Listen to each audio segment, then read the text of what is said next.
About my glasses too. Okay, Ready. we good? So we're calling the meeting to order at 9:02. Becky, would you do roll call, please? Tom Wilson. Here. Dave Bally, Here. Bill Palin, Here. Marvin Williams, Here. Rick Humphrey, Present. Jack Scrogstad. Here.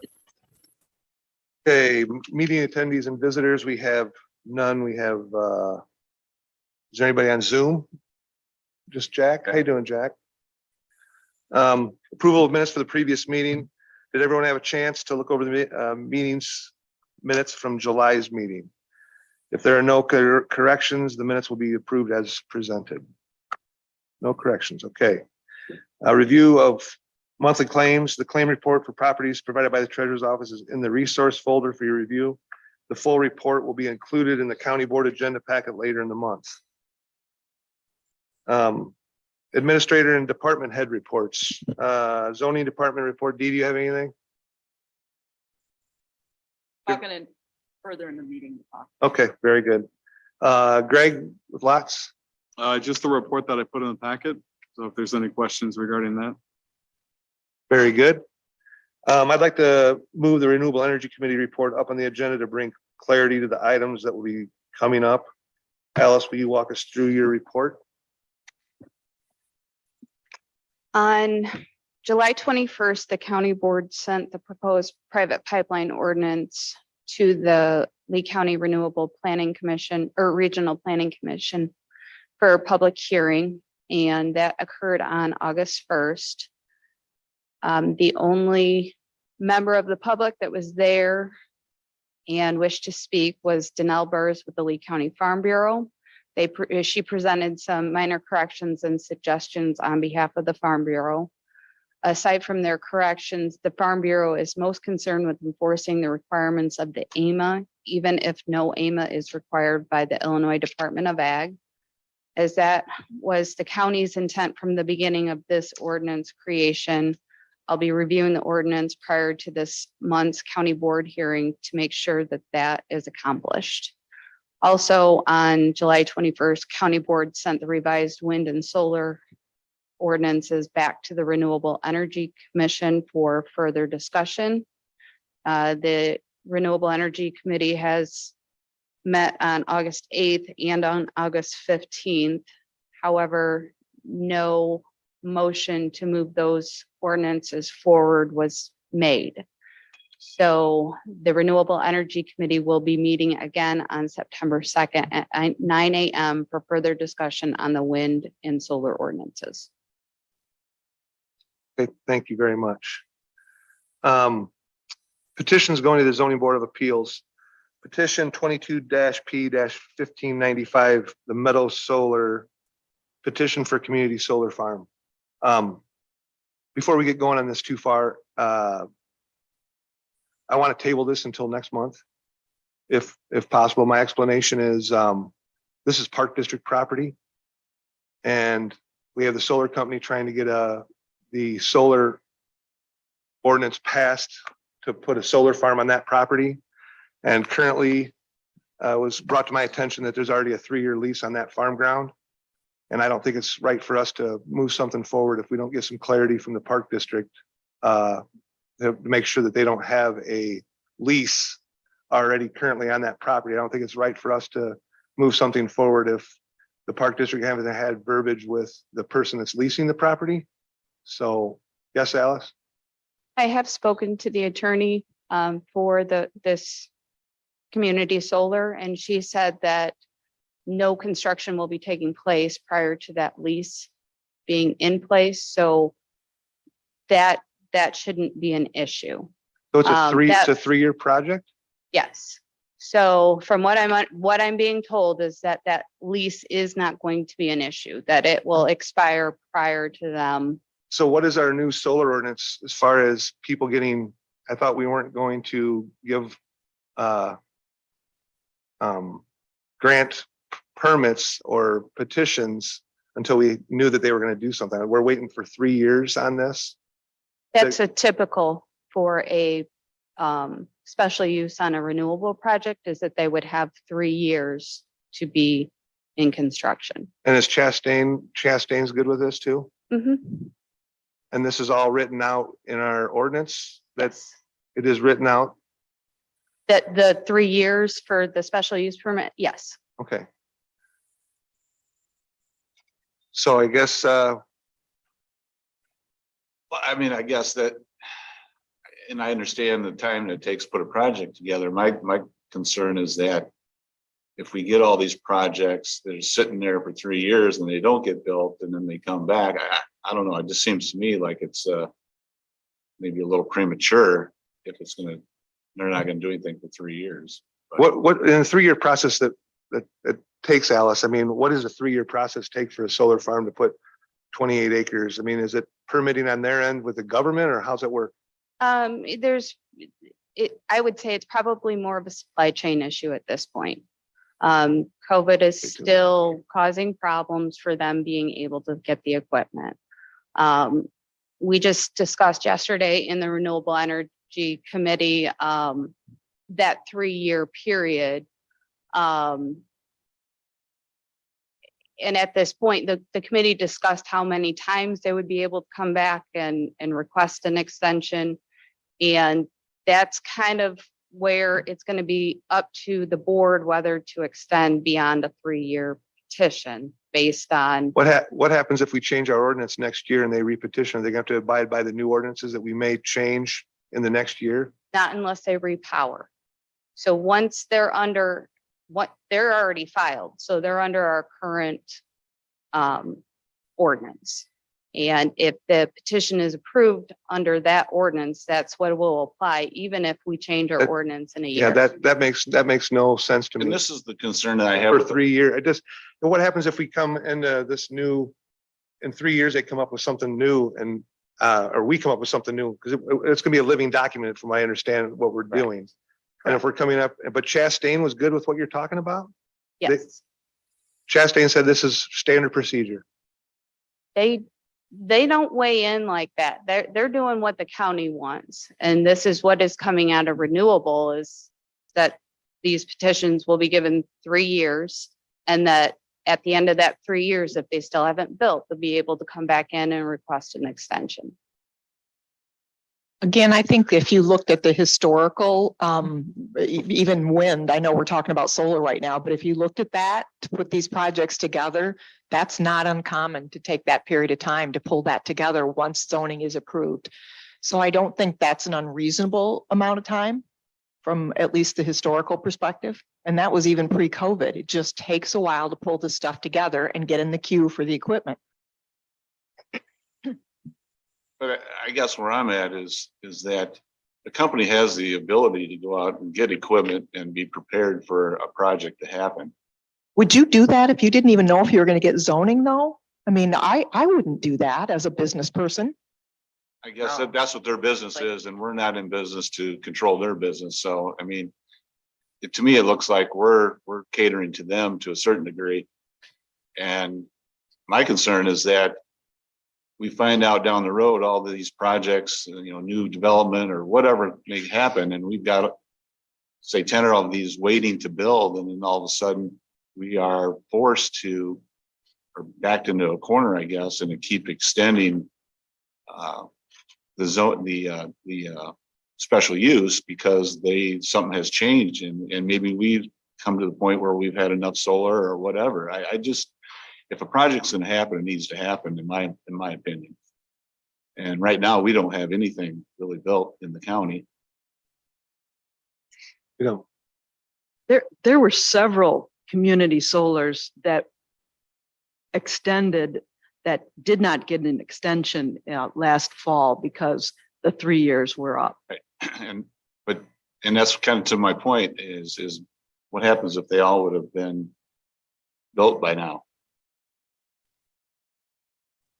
They were permitted how many acres is that again in the county?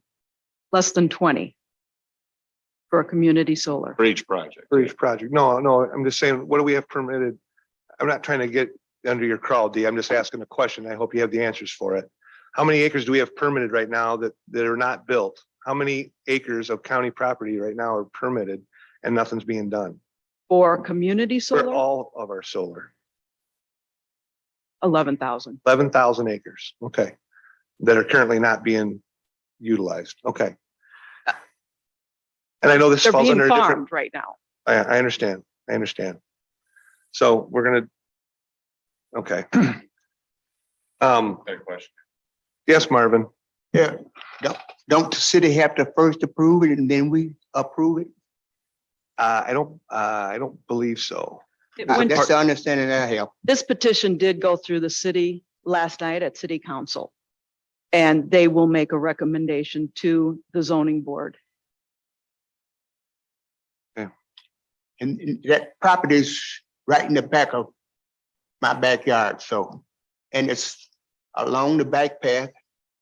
Nobody's gonna see it. And I thought I had turned this thing off. Excuse me, I'll get it off. Well, I'm doing it. As far as the lease or something on it, I mean, that's a legal document between the landowner and the leasee and should not be our issue. That issue should not be an issue. But all of these things are gonna to have zoning ahead of time. It's not like they're ready to break ground today. None of them, or very few, have the queue, the materials, the stuff like that. They have to start going forward, so. And Dave, to your point, I agree with you. But I guess that's my concern, not just on this project, but any project. I think that whoever comes before us should have the authority to rezone a piece of property. And I don't know if that needs to be implemented in our process or what. That's all I guess is what this kind of brings to light is, I mean, right now, can you say Valley's Solar Company wants to, rezone Tom Wilson's property, he comes in front of the zoning board, that doesn't mean you have authority to do it. But the people wanting to rezone it are the owners. They have a lease agreement with a. But that's my point here. We don't know that. We're just Well, taking we their shouldn't word for it. even, does it even does it affect our thought at all? And we should know it. We should. I mean, we're granting the change of zoning. And you should have been down at the park board when they was discussing. They What? had it was an open meeting. I'm down at the- talking about from the county's perspective. That's what I'm talking about. It's coming But the before us. county can't control everything. okay, so Alice, what do you got? I would agree with Dave Valley, but this is a civil issue between the leasing and the park district. And this is also a matter for the public hearing, not for properties. So when this petition goes to public hearing, then that person could have the opportunity then to go to that public hearing, ask the questions and get it on record that there is a lease that exists and could prevent the solar from moving forward. Then the zoning board would make a decision based off of that information presented at hearing. So I just feel it's really irrelevant at this time and it shouldn't affect this petition moving forward at this time. That's a matter for the public hearing. Okay, so enough. I'll take a motion to move it. So moved. Second, all in favor, say aye. All right. All opposed? Aye. Aye. Okay. So petitions going to the planning commission, petition 22-PC 68 and 69 were placeholders on the agenda. Neither petitions were motioned out of the August 15th renewable energy meeting. No action is needed at this time. Petitions coming from the zoning board of appeals, we have none. Petitions coming from the planning commission, petitions 22-PC 67, text amendment regulation or regulating the development of private pipelines. Alice spoke on this a few minutes ago. I'd take a motion to move this. So moved. Dave Bally, Bill seconded. All in favor, say aye. Aye. All opposed? Rick, how do you vote? I don't know what I'm looking at. Oh, There's nothing attached. I don't need attachments. But I read it. Oh, had it before. So I'll abstain. so it is moved on. Okay. To executive, yes. And that was covered in the early agenda. And then zoning procedures, restructuring and enforcement updates. Board member Jack Scrogstad, do you have anything for us? Yeah, we got some pretty exciting things going on here. Met with zoning department, talked to them about this process. You guys, I don't know if you've got it on your onboard or if you got a piece of paper in front of you, but it's like a flow chart of the different things when we have a zone violation come up. Kind of like a discovery initiated by a citizen complaint. Is there a violation? You know, just kind of like a flow chart of how we're going to do things. Now, this particular flow chart is nothing that we have to vote on. It's just something that we're going to do internally. If this particular procedure needs to be changed, we'll change it from within. But I just wanted to point out a couple of things in here that I think that might apply or might help out a little bit. If we go to step 2, where it says investigate the validity of the complaint. One of the things that I talked about was there's some ordinance that we have that are they're pretty much black and white. And we need to kind of look at some of these ones that may have like a gray area. And we can kind of take a look at this particular zoning violation and say that, is it really promoting the public health, safety, and welfare of the citizens? And if that particular instance is a little gray, we have that ability to change the zoning ordinance to kind of fall into that, so that we're not such a black and white type of situation. Another thing that I wanted to kind of point out to everybody here is when we get down to step number 4, where there's an informal written notification sent to the owner that's requesting contact with the zoning department. There's a copy of the informal letter is sent to all the district board members for that particular area. So if this was a particular zoning issue, zoning violation, a copy of this violation would be sent via email or CC to the board members living in or in District 1.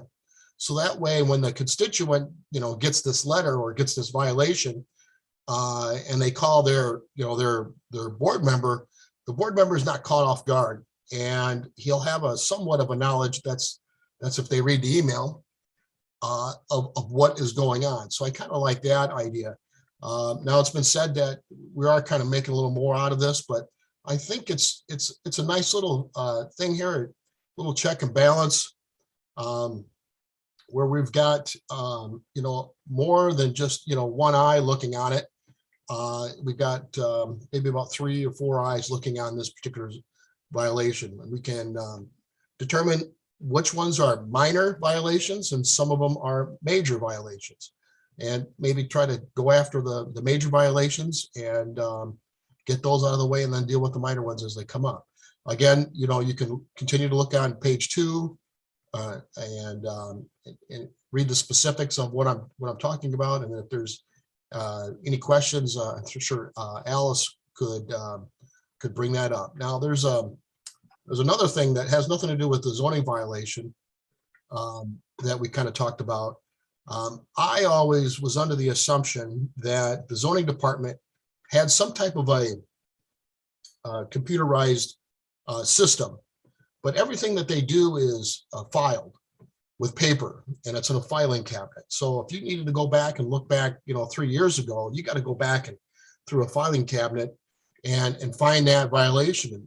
I guess I always thought that we had something, and Wendy had noticed that in her, when she was in the assessor's office, they had a program. Well, she found out that there was also a zoning part of that particular program that she has. And I don't know, Wendy, did you get any information from those people I did. We're looking at a demo in the next 30 days and I am, by the end of today, we'll have an estimated price that we'll be able to propose to Finance Committee for budget purposes. Okay, all right. So, there's a module for this thing, so we could start to, be a little more, I can't think of the word I want to use, but more efficient in the form of looking back at past violations, and you could go back and a lot of the stuff you can we can go back years later and enter all that information in the system. So anyways, that's what I've got for y'all. Thank you, Jack. I appreciate the putting forth the effort for this. The biggest thing as far as we're concerned is just getting people compliant. And working through things to get people to be compliant with what the zoning department has in place. So this is a great start for doing that. Thank you. Old business, we have no items on the agenda for old business. New business, maintenance work order approval process. Wendy, would you like to speak to this? Well, I can, but so the idea that we had, and when I say we, I'm talking Tom and Greg and I put our heads together to come up with a work order form application. So when departments need what I'll define as a project, according to this, the project is defined as something that's greater than $1,500 that requires maintenance funds, maintenance time, that these departments actually submit this form to Greg. Greg completes the form by getting us an estimate of the cost and then presents it to you, the properties committee, so that there's more than just Greg put in a position of having to determine when we've got competing projects, whose project should move forward, what meets the short and long range goals of the maintenance department. So we're looking to implement this by September 1st. All departments will have that. Now, I want to be clear, this is not something that department heads will use for your typical day-to-day maintenance. You've got a lock on a door that's not quite working and you need maintenance. That's different. We're talking about, again, something that would exceed $1,500 in cost. We are also asking the departments if they have any money to contribute towards this. That'll be on the form for your consideration. But we're looking for you to be an active participant in this going forward, in that you'll be receiving these and helping to determine what the short and long range goals are of the department with regard to these competitive needs for funds and projects of maintenance department. Maintenance department funds will only go so far. So. And this also puts a layer between Greg and the people that continually ask for work and expect things to get done right away. He can put a dollar amount on it. We can bring it to the committee and we can say where we want to spend the money and put a layer of in between him and the people that are asking for the work. And it'll be easier to track stuff as well. So not trying to give Tom a grief about me speaking about it, because you all know I'm happy to talk. It's just that this was kind of his brainchild, which we eagerly embraced and ran with it. But he kind of came up with the idea. So that's why I thought maybe Tom would like to talk about it. And then go ahead, Greg. Oh, yeah, and thank you for coming up with that. I mean, I worked on a work order system for many years and yeah. And it also gives us a way to look back in the work order system to say, oh, we've been doing a lot of work in this area. Maybe we need to look at something else and not continue. Right now, we have no way of looking back. We have no way of deciding what, and sometimes it's we have another plan where, let's not fix all that because you're going to another area. We got another plan for you. So these are great things for over. Yeah. Well, yeah, so that's going to be implemented. And I got to go back. I skipped Greg, department head. I don't know if you were out or what, but I don't know if you were sitting there or not. But Greg, you want to give your department head report real quick here? I just have a small thing to add is the contract for the new elevator at the new courts building has been approved and signed, and they're scheduling now. So as soon as we get scheduling back from them, we can get our subs scheduled to coincide with them. That's all I have right now. And then, okay, very good. Then we've got the Reagan Mass Transit District. The authorization creation of the Reagan Mass Transit District, and I think Wendy would like to speak to this again. I just would be so excited to speak about that. So I think I did give everyone a heads up. I think I gave this committee a heads up last month. This is part of our strategic plan with regard to the lots. We are looking to, our lots is looking to create a mass transit district, which we're now naming as the Reagan Mass Transit District. The resolution in your packet will be on the full board agenda for your consideration. This is the resolution that actually creates the mass transit district and sets up the board as to who's going to take actions for that. Also attached in your documents there is a memorandum of understanding. That's kind of the transitional document that'll get us from point A to point B. Because while this resolution will create the mass transit district, we've got a year's worth of work to make sure that all the I's get dotted and the T's get crossed with regard to how we transfer over everything that's right now owned by Lee County, transfer it over or lease it over to the mass transit district. So there's a lot of steps involved.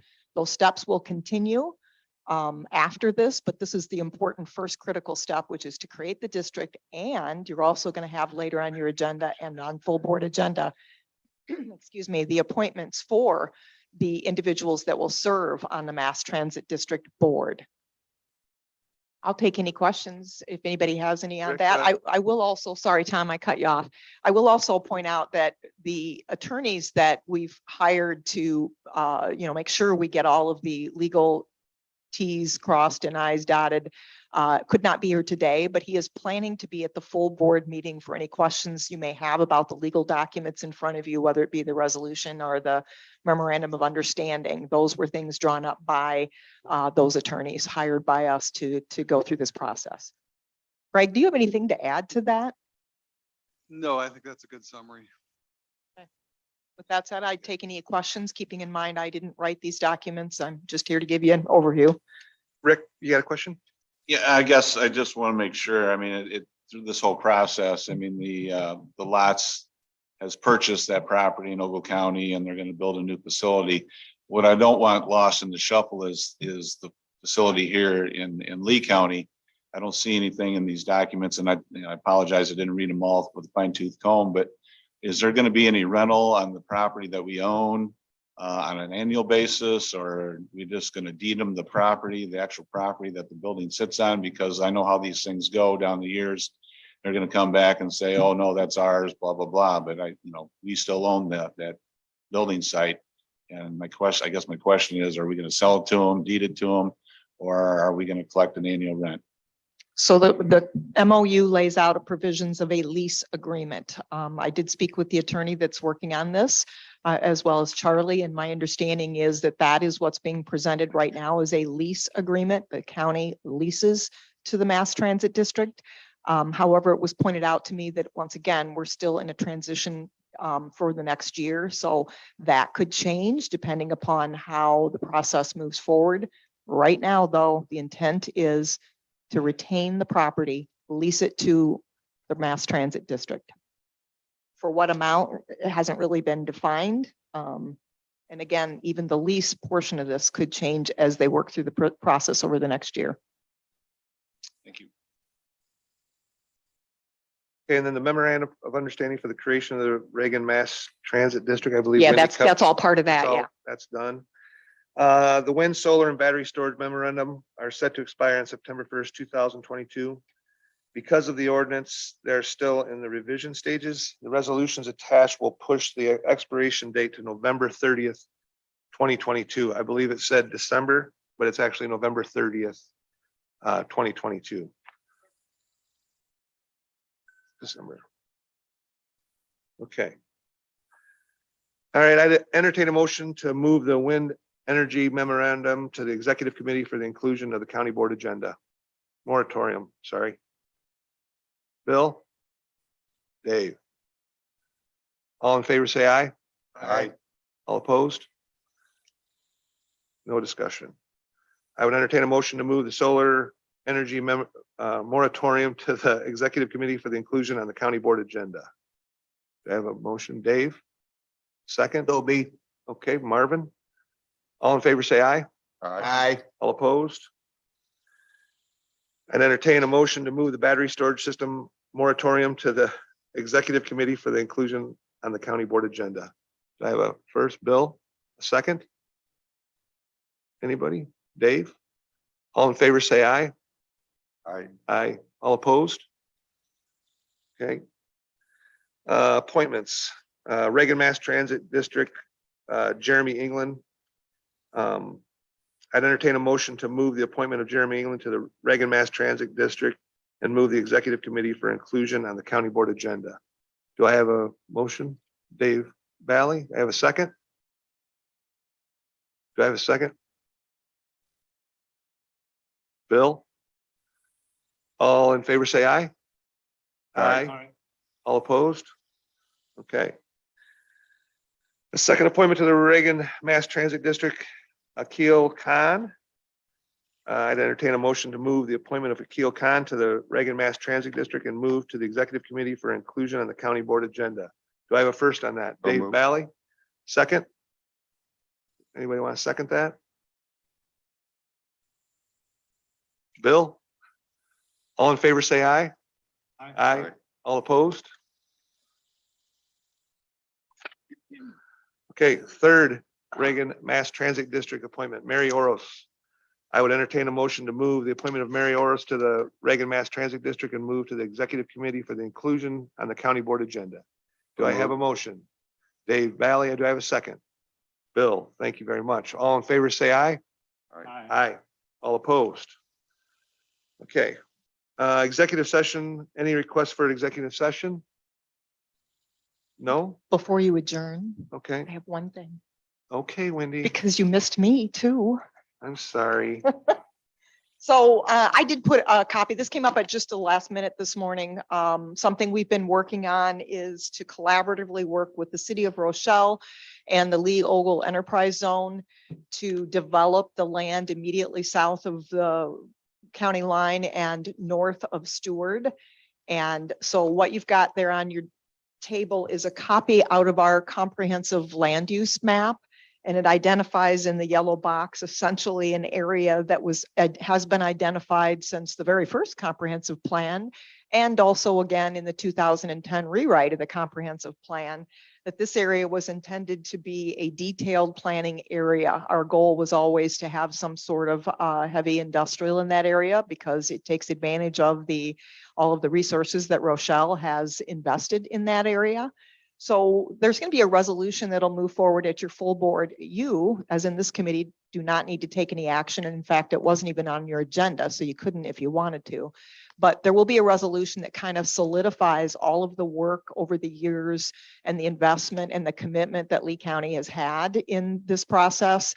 And we're going to tie it up in a nice little resolution and adopt that. The resolution also will call for us to follow our comprehensive plan and work with the city of Rochelle on an intergovernmental agreement that we lay out the provisions of how we both sides of the county line see that area being developed. Obviously, there's been a lot of plans that have been put in place over the years, and the city of Rochelle is just looking to confirm our commitment in that area specific to the plans that we've had for it over the years. We're also going to be, the zoning department is actually going to be requesting a map amendment in that area. Again, working in collaboration with the city of Rochelle to rezone that from agricultural to an industrial zone in preparation for a potential buyer to come into that area and want to rezone that.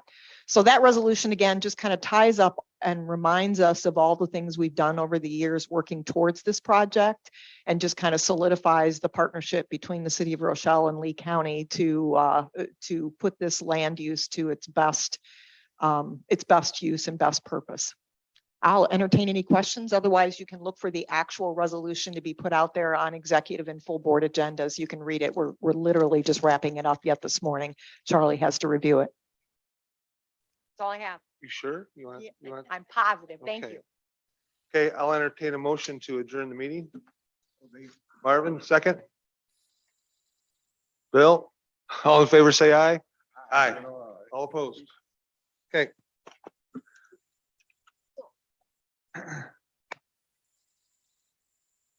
That's perfect. Yeah, well, I think it's great.